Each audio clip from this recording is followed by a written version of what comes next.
DA news প্লাছৰ সকলো দৰ্শকসকললৈ স্বাগতম জনাইছোঁ আৰু আজি এজন বিশেষ ব্যক্তিৰ লগত আমি পৰিচয় হ'ব বিচাৰিম আৰু তেখেতৰ লগত কিছু ৰাজনৈতিক আলাপ কৰিব বিচাৰিম। আপোনালোকে চাই আছে ডিএ নিউজ প্লাছ বিশেষ অনুষ্ঠান ৰাজনৈতিক বাৰ্তালাপ। আমাৰ লগত আছে অসমৰ যুৱ ৰাজনীতিবিদ অভিজিত বৰা। নমস্কাৰ। আপোনাক ডিএ নিউজ প্লাছলৈ স্বাগতম জনাইছোঁ। ধন্যবাদ। আৰু আপোনাক এটা প্ৰশ্ন কৰিব বিচাৰিম।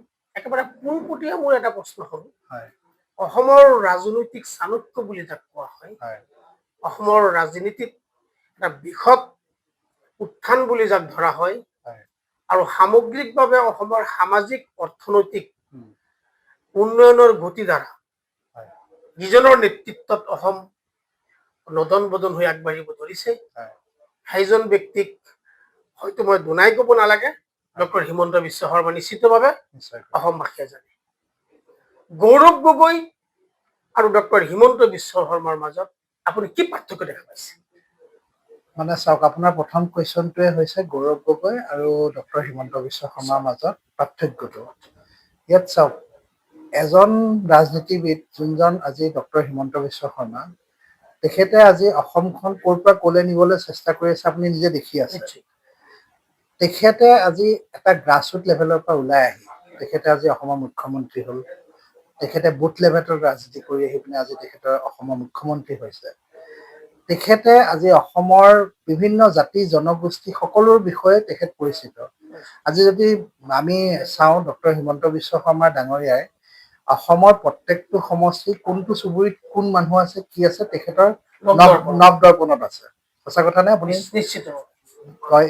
কিন্তু আজি গৌৰৱ গগৈ ডাঙৰীয়া চাওক, তেখেতৰ দেউতাক মুখ্যমন্ত্ৰী আছিলে, তৰুণ গগৈ ডাঙৰীয়া 15 বছৰ কেন্দ্ৰীয় মন্ত্ৰী আছিল। তৰুণ গগৈ ডাঙৰীয়া বহু কষ্ট কৰি তেখেত অসমৰ মুখ্যমন্ত্ৰী হ'ল।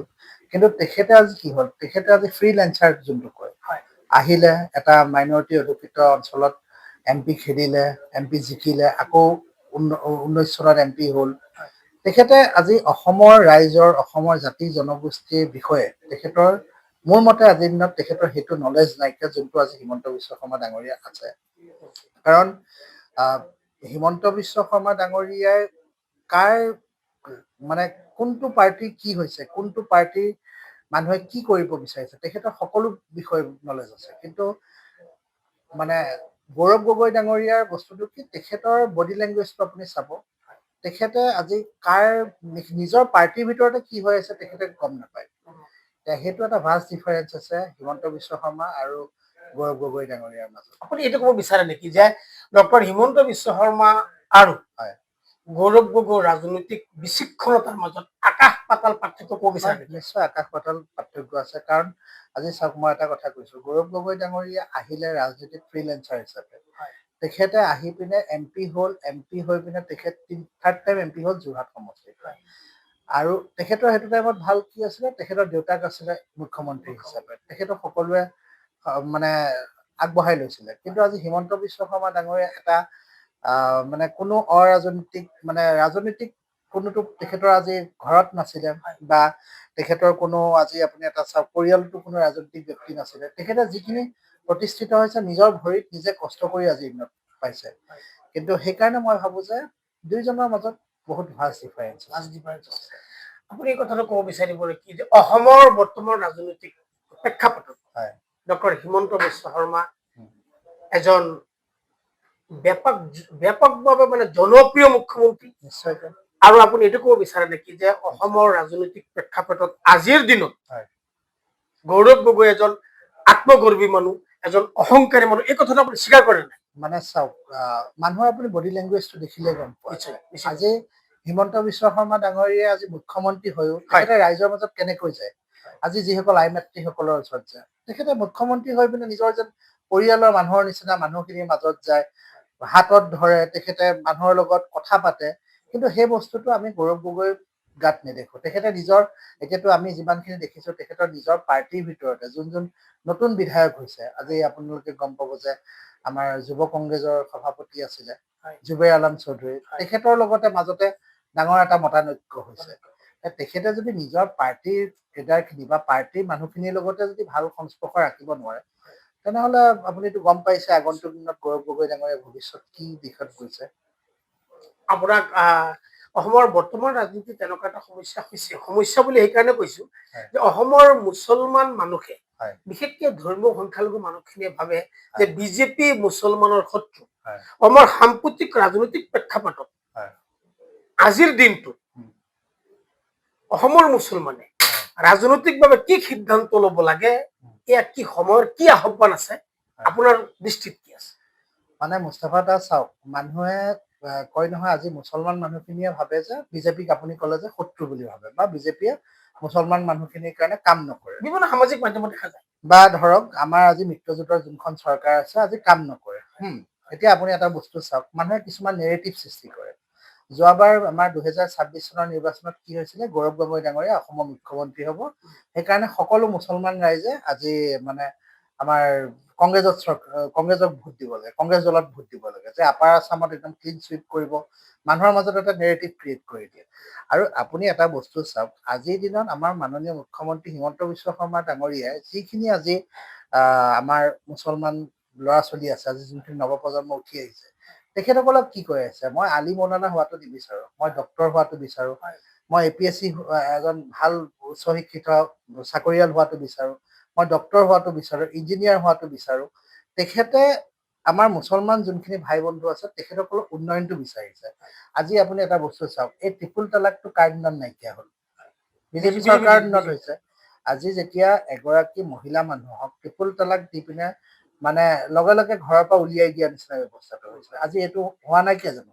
এইটো হৈছে। আজি আপুনি এটা বস্তু চাওক, আজি UCC যোনখন বিল আনিলে, আজি মুছলমান যোনসকল আমাৰ বাইদেউ ভণ্টি বা মাতৃসকল আছে তেখেতসকলৰ আগতে কি অৱস্থা হৈছে, এজন স্বামীয়ে 4গৰাকী বিয়া পাতিছিলে, 5গৰাকী বিয়া পাতিছিলে, কিন্তু আজি কি কৰিছে, এই UCCৰ জৰিয়তে কোনো মহিলা মানুহক এইখিনি নিৰ্যাতন যোনখিনি ভুগি আছিলে এইখিনি ভুগিব নোৱাৰে। আপুনি এটা বস্তু চাওক, বিজেপি বা আমাৰ যি AGP বিজেপিৰ যোনখন চৰকাৰ আছে, মিত্ৰজোঁটৰ চৰকাৰ আছে, ইয়াৰ এজেণ্ডাটোৱে হ'ল যে আমি যিসমূহ আজি মানুহ কংগ্ৰেছৰ দিনত অশিক্ষিত হৈ আছিলে বা যোনখিনি মানুহক কেৱল ভোট বেংকৰ ৰাজনীতি হিচাপে ব্যৱহাৰ কৰিলে, সেই মানুহখিনিক আমি উন্নয়নৰ যি এক ৰাস্তা, যে আজি মুখ্যমন্ত্ৰী ডাঙৰীয়া হিমন্ত বিশ্ব শৰ্মা ডাঙৰীয়াই আজি অসমখনক ভাৰতৰ 5খন ৰাজ্যৰ ভিতৰত নিব বিচাৰি আছে। এতিয়া আমিতো কেৱল আমি হিন্দুৰ কাম কৰিলে নহ'ব, আমি কেৱল শিখৰ কাম কৰিলে নহ'ব, আমি সকলোকে ইয়াত সমান পদমৰ্যাদা দিব লাগিব, সকলোকে আমি সমান চকুৰে চাব লাগিব। তেওঁ যোনে নেৰেটিভ ক্ৰিয়েট কৰিবৰ কাৰণে বিচাৰি আছে কৰি থাকিব দিয়ক, কিন্তু মাননীয় হিমন্ত বিশ্ব শৰ্মা ডাঙৰীয়াৰ যিখিনি মানে ভিজন আছে, সেই ভিজনখিনি তেখেতে নিজে কাম কৰি গৈ চাওক। পীযুষ হাজৰিকা ডাঙৰীয়াৰ বিষয়ে আপোনালোকে সকলোৱে জানেই, তেখেত কিমান এজন দক্ষ মন্ত্ৰী। তেখেতে আজি কৃষিমন্ত্ৰী হোৱাৰ পিছৰ পৰাই তেখেতে নিজে কৃষকৰ মাজত গুচি গৈছে, কৃষকৰ মাজত নিজে আজি খেতিত আজি গৈ পিনে ফিল্ডত গৈ পিনে তেখেতে নামিছে।